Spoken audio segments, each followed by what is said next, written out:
Hay una pregunta que los ingenieros de la NASA todavía no consiguen formular con precisión.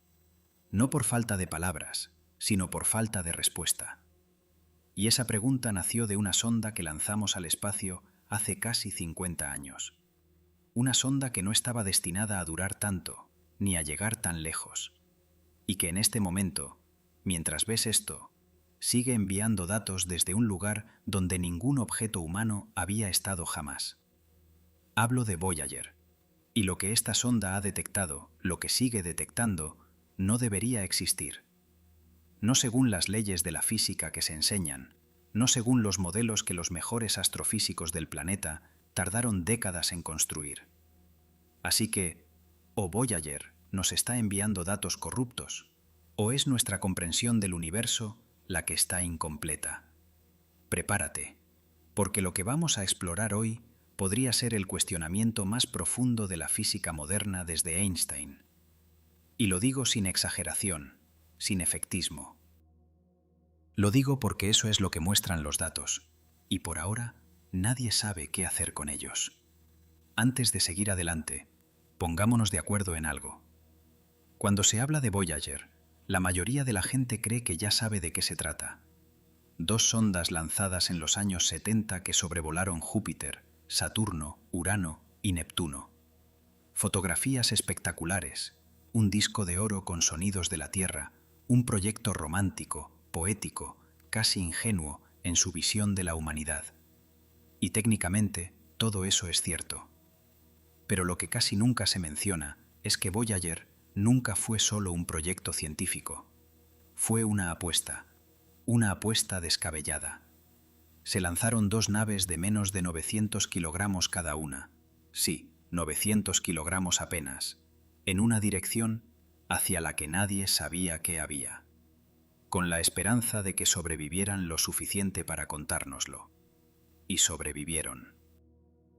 47 años después, Voyager 1 se encuentra hoy a más de 23.000 millones de kilómetros de la Tierra. 23.000 millones. Detente un instante a imaginar esa cifra. La luz, que viaja a 300.000 kilómetros por segundo, necesita 22 horas y media para recorrer la distancia entre nosotros y esa sonda.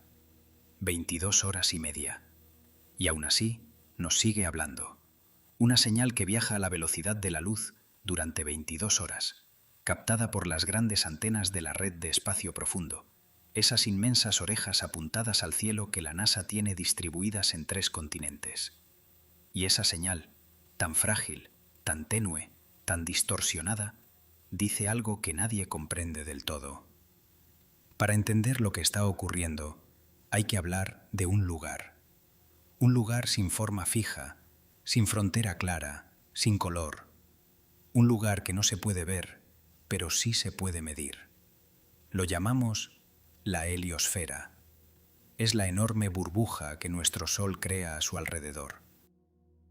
Una burbuja de viento solar, ese flujo constante de partículas cargadas que el Sol expulsa en todas direcciones a lo largo de miles de millones de kilómetros. Esta burbuja es nuestro hogar. No solo la Tierra, no solo el sistema solar. Todo ello, en su conjunto, está envuelto en esta capa invisible que el Sol mantiene viva con su aliento. Durante décadas, los físicos construyeron modelos para explicar cómo funciona esta burbuja y cómo interactúa con el medio interestelar, ese espacio entre las estrellas que no está completamente vacío, sino lleno de gas, polvo y campos magnéticos extremadamente débiles pero reales. Esos modelos eran precisos, elegantes, coherentes, hasta que Voyager los atravesó. El 5 de septiembre de 1977, Voyager 1 despegó desde Cabo Cañaveral, aunque en realidad no fue el primero en salir. Voyager 2 había sido lanzado 16 días antes, el 20 de agosto. Pero sus trayectorias eran distintas, y Voyager 1 terminó tomando la delantera. Este detalle, que muchos olvidan, ya dice algo sobre la complejidad de estas misiones. Incluso los nombres 1 y 2 no corresponden al orden de lanzamiento. Puede parecer anecdótico, o puede ser el primer indicio de que nada en esta historia es tan sencillo como parece. La misión inicial estaba prevista para 5 años. 5 años para sobrevolar los planetas gigantes del sistema solar exterior, tomar fotos, medir campos magnéticos, analizar atmósferas y después perderse en el vacío, convertirse en un trozo de metal silencioso flotando por la eternidad. Pero los ingenieros del Laboratorio de Propulsión a Reacción, en Pasadena, habían subestimado algo: la robustez de lo que habían construido y su propia curiosidad. Cuando los 5 años quedaron atrás y las sondas seguían transmitiendo, nadie tuvo el valor de apagar los receptores. Se siguió escuchando, se siguió recopilando, y lentamente, a lo largo de décadas, comenzó a formarse una imagen que no se parecía en nada a lo que se esperaba. Aquí es donde todo se vuelve verdaderamente interesante. Para explicar la primera anomalía, hay que hablar del choque terminal. Es la zona, la frontera si se quiere, donde el viento solar empieza a frenarse porque encuentra la resistencia del medio interestelar. Algo parecido a una ola que llega a una playa y va perdiendo impulso antes de desvanecerse. Los modelos predecían que esa frontera se encontraría a unas 425 unidades astronómicas del Sol. Una unidad astronómica es la distancia entre la Tierra y el Sol, unos 150 millones de kilómetros, 425 veces esa distancia. Voyager 1 cruzó esa frontera en 2004 a 94 unidades astronómicas, 9 unidades más cerca de lo previsto. 9 veces 150 millones de kilómetros de diferencia con los modelos. Los científicos asintieron, ajustaron sus ecuaciones y se dijeron que los modelos nunca son perfectos, que estaba dentro del margen de error aceptable. Seguimos adelante. Y entonces Voyager 2 cruzó esa misma frontera a 84 unidades astronómicas. 10 unidades menos que Voyager 1. Mismo Sol, mismo tipo de viento solar, mismo medio interestelar. 2 sondas, 2 resultados completamente distintos. Ahí los científicos dejaron de asentir. Quiero que nos detengamos un momento aquí, porque es algo que tendemos a minimizar cuando leemos artículos científicos. Los números son fríos, las publicaciones son técnicas, y se nos escapa lo que todo esto significa realmente. Imagina que construyes un modelo matemático para predecir cómo va a rebotar una pelota contra una pared. Has tenido en cuenta la velocidad, el ángulo, la masa, la densidad del aire. Estás seguro de tus cálculos. Lanzas 2 pelotas idénticas contra la misma pared, en las mismas condiciones. Una rebota a 94 centímetros de tu mano, la otra a 84. Eso no es un margen de error. Es la señal de que has fallado en algo fundamental en tu comprensión del fenómeno. Y eso era solo el comienzo. En 2012, Voyager 1 cruzó algo que los físicos llaman la heliopausa. La verdadera frontera. El límite absoluto de la influencia de nuestro Sol. Más allá, el viento solar ya no sopla. Más allá estamos en el medio interestelar, en el espacio entre las estrellas. Ningún objeto humano había llegado tan lejos. Para marcar ese momento histórico, la NASA esperaba datos precisos. Sabía, gracias a sus modelos, lo que Voyager debería encontrar al otro lado. El campo magnético debía cambiar de dirección. La densidad de las partículas cargadas debía desplomarse. Y los rayos cósmicos galácticos, esas partículas de alta energía procedentes de otras estrellas y otras galaxias que la heliosfera bloquea parcialmente, debían aumentar de golpe. Todos esperaban esas 3 señales simultáneas para confirmar que Voyager 1 había abandonado la heliosfera. Y esto es lo que ocurrió. Los rayos cósmicos aumentaron, las partículas solares disminuyeron, pero el campo magnético no cambió de dirección. Durante varios meses, los físicos se negaron a declarar oficialmente que Voyager había salido de la heliosfera, porque ese tercer indicio faltaba. Los modelos eran categóricos. Sin cambio en la dirección del campo magnético, no se ha entrado en el medio interestelar. Y entonces, en agosto de 2012, El campo magnético cambió bruscamente, de golpe. Salvo que no fue el cambio esperado, no el que predecían los modelos. La magnitud había aumentado, sí, pero la orientación era diferente a lo calculado. La NASA oficializó el cruce en diciembre de 2013. Pero internamente quedaban preguntas abiertas, preguntas muy grandes. Quiero hablarte de un hombre. No porque las figuras de la ciencia sean más importantes que la ciencia misma, sino porque esta historia necesita un rostro humano para comprender lo que estos datos representan en términos de impacto emocional e intelectual. Don Gurnett, físico de la Universidad de Iowa, especialista en ondas de plasma, uno de los cerebros detrás del instrumento PWOSS, embarcado en ambas Voyager, el subsistema de ciencias de ondas de plasma, un dispositivo diseñado para medir las oscilaciones eléctricas en el plasma interestelar. Gurnett fue quien anunció oficialmente que Voyager 1 había entrado en el medio interestelar. Pero lo que se cuenta menos es cómo reaccionó cuando llegaron los datos.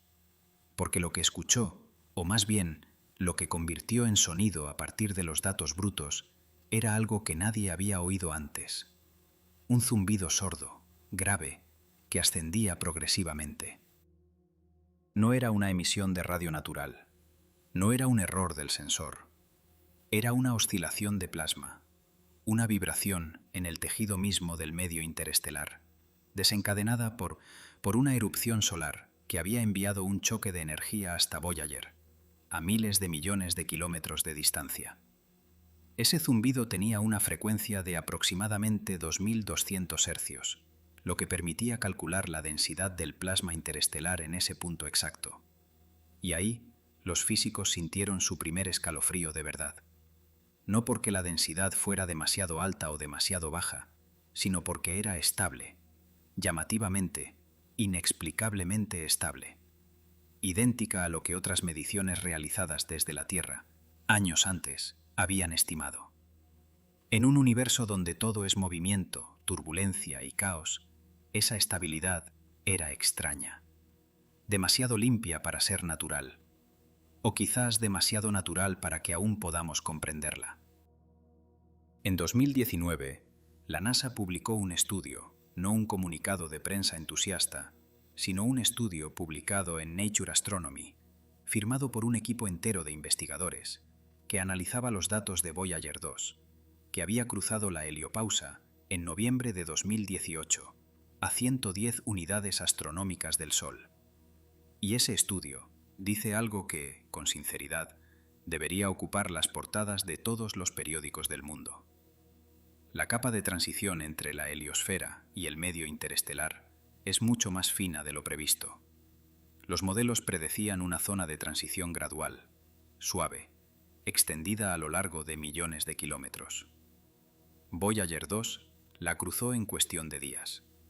Unos pocos días para pasar del interior de la heliosfera al exterior, al medio interestelar. Eso significa que la frontera de nuestra burbuja solar es casi afilada, como una membrana, como una pared, no progresiva, no difusa, abrupta. Y ningún modelo lo predijo, ninguno. Y aquí es donde las cosas se vuelven realmente incómodas, porque ya no estamos ante un margen de error ni ante un ajuste de parámetros. Estamos hablando de la forma física fundamental de nuestra propia heliosfera, que no se corresponde con lo que décadas de física de plasmas y magnetohidrodinámica nos habían enseñado a calcular. Y si la forma de nuestra propia burbuja solar está mal comprendida, ¿qué es lo que realmente comprendemos? Quiero que nos quedemos un momento con esa pregunta, porque es vertiginosa. Hemos cartografiado galaxias a miles de millones de años luz. Hemos detectado ondas gravitacionales generadas por la fusión de dos agujeros negros a más de 1000 millones de años luz. Hemos fotografiado la sombra de un agujero negro a 55 millones de años luz con el telescopio del horizonte de sucesos. Y no somos capaces de predecir correctamente la frontera de nuestro propio hogar solar. Hay algo profundamente humillante en eso. Algo que debería hacernos más humildes, más curiosos, más atentos. Pero la señal de la que hemos hablado llega en 2020. Y cuando digo señal, quizás no es la palabra exacta. No es una transmisión deliberada. Es una medición, una detección, una huella electromagnética en los datos brutos que Voyager envía a través de 22.000 millones de kilómetros de vacío. Pero esa huella persiste. En 2020, un equipo del Instituto Tecnológico de Massachusetts, liderado por Stella Ocker, una investigadora que por entonces estaba prácticamente al inicio de su carrera, publicó un análisis fascinante de los datos de plasma de Voyager 1. Y lo que encontró fue esto: el plasma interestelar vibra de manera permanente. No de forma caótica, no de forma aleatoria, sino de manera regular. Un zumbido continuo, una vibración de fondo casi imperceptible pero constante, estable, como si el espacio interestelar tuviera su propia tonalidad, su propia frecuencia base. Algunos investigadores lo han llamado el hum interestelar, el zumbido del espacio entre las estrellas. Y ese zumbido no tiene explicación. Espera, porque quizás ahora te estás preguntando: los plasmas oscilan de manera natural, los fluidos vibran. ¿Qué tiene eso de tan extraño? Es una buena pregunta. Y la respuesta está en el origen. Ese zumbido interestelar no corresponde a ningún fenómeno solar conocido. No lo provoca el Sol. Las erupciones solares, las eyecciones de masa coronal, los vientos solares, todo eso genera oscilaciones de plasma, sí, pero son eventos puntuales, discontinuos, ligados a la actividad estelar. Lo que Voyager 1 detecta es algo diferente. Es un fondo permanente, casi constante, y proviene de todas partes, del propio medio interestelar, como si el espacio entre las estrellas no fuera un vacío inerte, como si ese vacío respirara. Sé que puede sonar metafórico, incluso poético, pero hablo en términos físicos concretos, oscilaciones medibles, frecuencias cuantificables, no una metáfora, un fenómeno real. Y no sabemos de dónde viene. Hay que hablar de una teoría, o más bien de una familia de teorías, porque ante estas anomalías, los físicos han propuesto varias explicaciones, y cada una de ellas, de confirmarse, transformaría una parte de lo que creemos saber. Primera hipótesis: el medio interestelar es mucho más estructurado de lo que pensábamos. No uniforme, no homogéneo, sino atravesado por filamentos, capas y regiones de densidad variable que generan esas oscilaciones por simple turbulencia. Algo parecido a las corrientes en un océano que producen ondas en la superficie, aunque no haya viento. Esta explicación es la más cómoda. No cuestiona la física fundamental.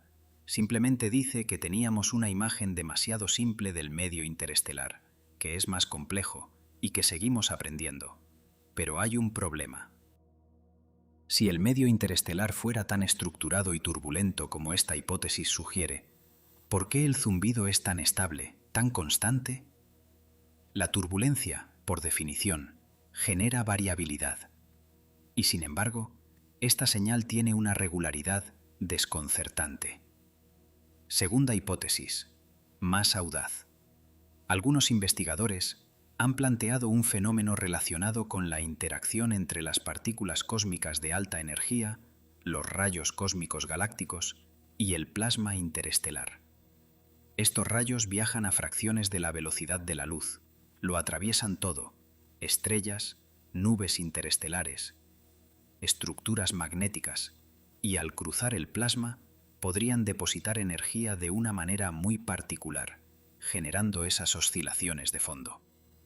Es una idea fascinante porque conecta dos fenómenos que se estudiaban por separado. Pero aquí, también los cálculos no cuadran. La energía necesaria para mantener un zumbido tan constante durante años de observación supera lo que los rayos cósmicos medidos pueden razonablemente aportar. Algo falta en la ecuación, algo que todavía no hemos identificado. Y entonces entra en escena la tercera hipótesis, la que se menciona en voz baja en los pasillos de los departamentos de física, la que aún no se publica en las grandes revistas, pero de la que se habla después de las conferencias, alrededor de un café, cuando las cámaras y los micrófonos ya están apagados.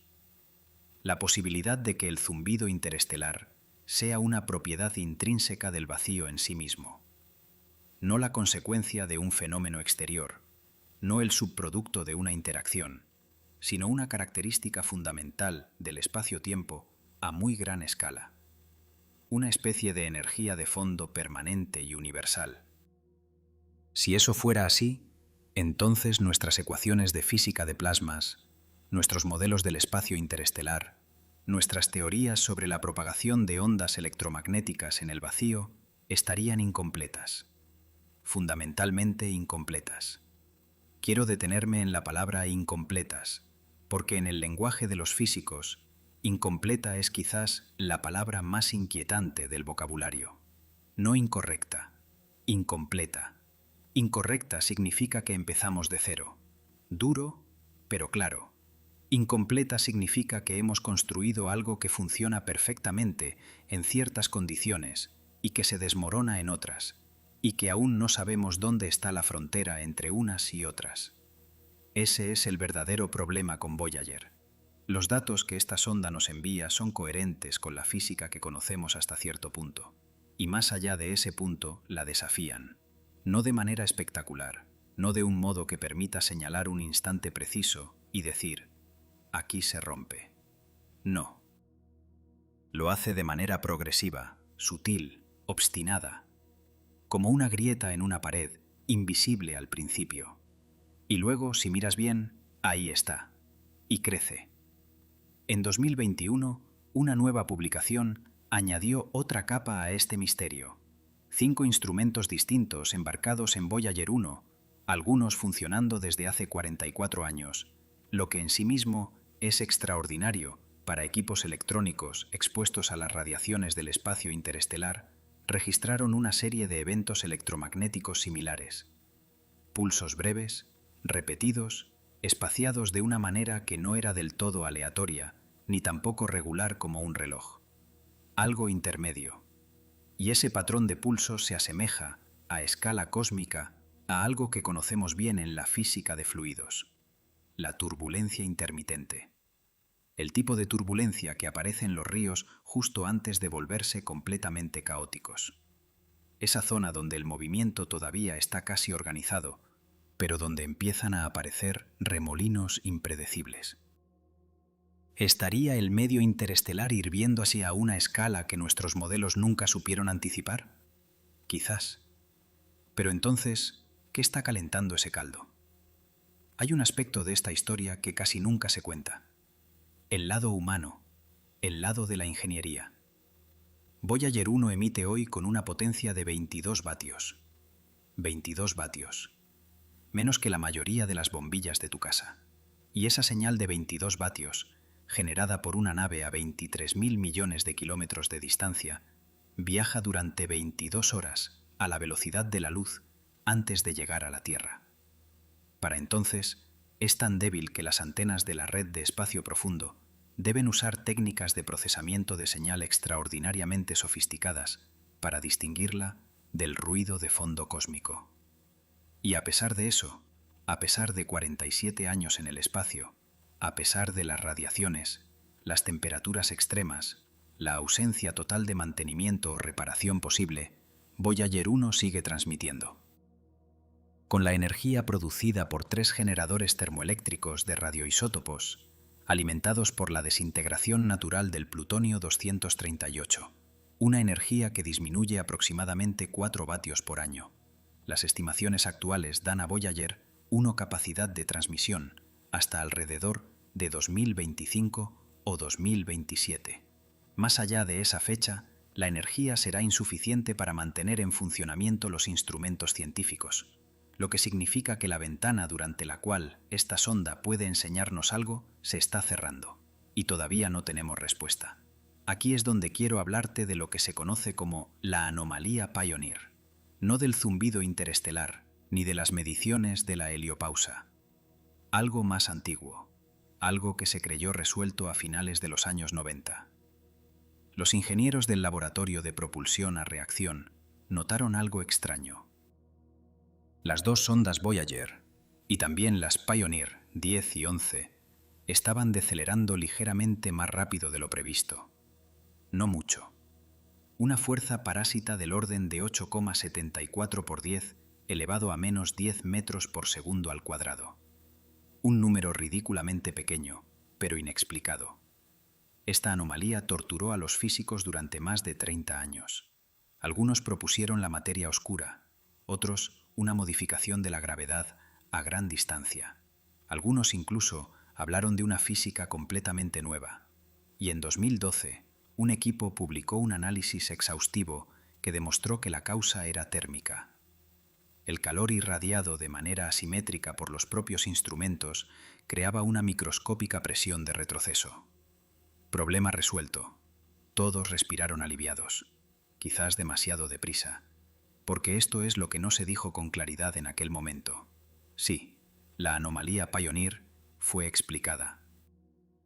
Pero los datos actuales de Voyager, las nuevas mediciones, las del zumbido de plasma, las de la frontera abrupta de la heliopausa, las de los pulsos electromagnéticos intermitentes, no están cubiertas por esa explicación térmica. Son fenómenos distintos, medidos por instrumentos distintos, en un contexto completamente diferente. Y el hecho de haber resuelto la anomalía Pioneer quizás generó una especie de alivio prematuro. La sensación de que todas las grandes anomalías de Voyager eran explicables mediante efectos técnicos menores. Salvo que no es así. El zumbido interestelar no se explica por calor irradiado. Los pulsos electromagnéticos tampoco. Y la frontera abrupta de la heliopausa tampoco. Quiero hablarte de otro investigador, James Cordes, astrofísico de la Universidad de Cornell, uno de los mayores expertos mundiales en física del medio interestelar. En 2021 hizo una declaración que me impactó cuando la leí. Parafraseando sus palabras, los datos de Voyager nos muestran que el medio interestelar tiene una estructura a pequeña escala que nuestras teorías no anticipaban en absoluto y que todavía no sabemos si se trata de una curiosidad local o de algo universal. ¿Una curiosidad local o algo universal? Piensa en lo que eso significa. Si es local, entonces la región del espacio que atraviesa Voyager es simplemente atípica. Quizás una nube interestelar particular. Nada fundamentalmente nuevo que aprender sobre la física. Pero si es universal, si ese zumbido, esas oscilaciones, esa estructura a pequeña escala existen en todo el medio interestelar de nuestra galaxia, entonces cada modelo que hemos construido para comprender la propagación de ondas de radio, la formación de estrellas, la dispersión de rayos cósmicos, la estructura de la Vía Láctea en sí misma, todo está por revisar. Y aquí está el momento en que me gustaría darte una respuesta clara. Una explicación final que cierre el asunto y te deje con una sensación satisfactoria de comprensión. Pero no puedo, y sería mentirte intentarlo. Porque la realidad es que nadie lo sabe, ni la NASA, ni el Laboratorio de Propulsión a Reacción, ni los equipos de Cornell, del MIT o de la ESA. Tenemos los datos, tenemos las mediciones, tenemos las frecuencias. Lo que no tenemos es el marco teórico para interpretarlos. Y ahí es donde todo se vuelve verdaderamente vertiginoso. Imagina por un momento que eres un físico del siglo XIX. Observas la precesión de la órbita de Mercurio. Unos pocos segundos de arco por siglo de diferencia con las predicciones de Newton. Un detalle minúsculo, una curiosidad que apuntas en un rincón de tu mente y dejas de lado, porque la mecánica newtoniana explica todo lo demás también. Y entonces llega Einstein y te muestra que ese pequeño detalle no era una curiosidad, era una pista. El síntoma de una física fundamentalmente más profunda que Newton no había podido alcanzar. La relatividad general, toda una revolución de la física, escondida en la precesión de la órbita de Mercurio. ¿Qué esconde el zumbido interestelar de Voyager? Algunos físicos están empezando a sugerir con mucha cautela que estas anomalías podrían estar relacionadas con una propiedad del vacío cuántico que nuestros modelos cosmológicos no integran correctamente. El vacío cuántico es una de las ideas más perturbadoras de la física moderna. En mecánica cuántica, el vacío no está vacío. Está atravesado en todo momento por fluctuaciones de energía, partículas que aparecen y desaparecen en un tiempo infinitamente breve. Una energía de punto cero, como se la llama. Y esa energía es medible, tiene efectos reales.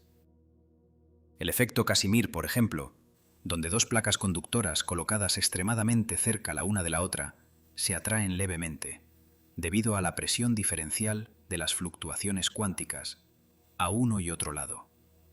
Pero el problema es que nuestros cálculos de la densidad de energía del vacío cuántico dan un resultado 120 órdenes de magnitud superior a lo que se observa realmente en el universo.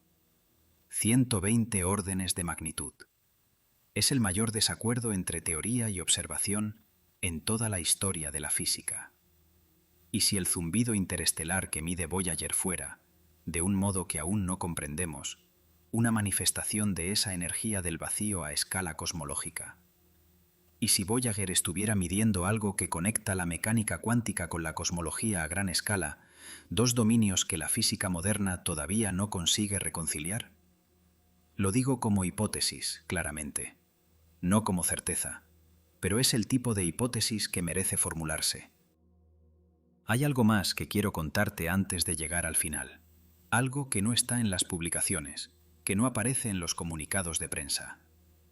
En 2022, los ingenieros del Laboratorio de Propulsión a Reacción recibieron datos de Voyager, uno que no correspondían a nada. No era una señal desconocida llegada del espacio, no era ninguna transmisión misteriosa. Eran datos de telemetría de la propia nave. El sistema informático de Voyager 1, un ordenador cuyo procesador fue diseñado en los años 70 y cuya memoria total es inferior a 70 kilobytes, sí, 70 kilobytes, había empezado a enviar datos desde un registro de memoria que ya no debería estar en uso. Un registro corrompido. Durante 5 meses, desde diciembre de 2021 hasta mayo de 2022, Voyager 1 estuvo enviando datos ininteligibles. Y los ingenieros, a 22.000 millones de kilómetros de distancia, con una latencia de 22 horas y media en cada dirección, tuvieron que entender qué estaba pasando en los circuitos de un ordenador de 45 años. Y lo consiguieron. Identificaron la porción corrompida de la memoria, reorganizaron el código para sortear el registro defectuoso, y en mayo de 2022 los datos inteligibles volvieron. Pero lo que me fascinó de este episodio fue esto. Durante 5 meses, la sonda enviaba datos que parecían aleatorios, y fue necesario esperar a que los ingenieros comprendieran el problema de software para interpretar correctamente esa información.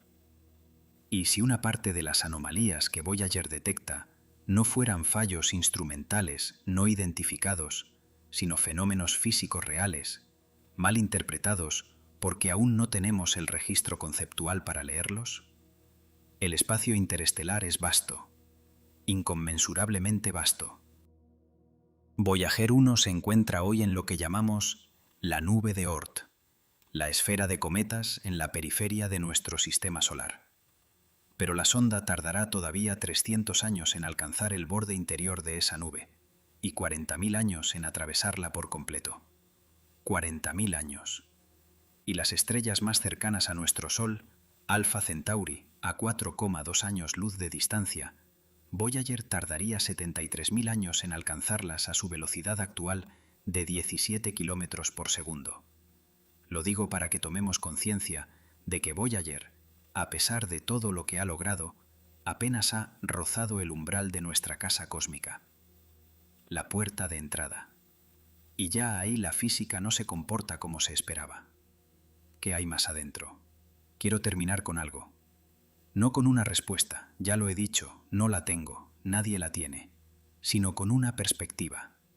Durante milenios, la humanidad ha buscado comprender el universo construyendo modelos, representaciones simplificadas de la realidad. Y cada vez que una observación ha contradecido un modelo, han podido ocurrir dos cosas. O se modificó el modelo para adaptarlo, o el modelo colapsó y emergió uno nuevo. De Ptolomeo a Copérnico, de Newton a Einstein, de la física clásica a la mecánica cuántica. Cada revolución comenzó con una anomalía, un pequeño detalle que no encajaba, que molestaba, que incomodaba, y que la gente seria dejaba de lado diciendo que era una curiosidad, que no era importante, que ya se encontraría una explicación técnica. Y un día, esa curiosidad se volvió inevitable. Y todo cambió.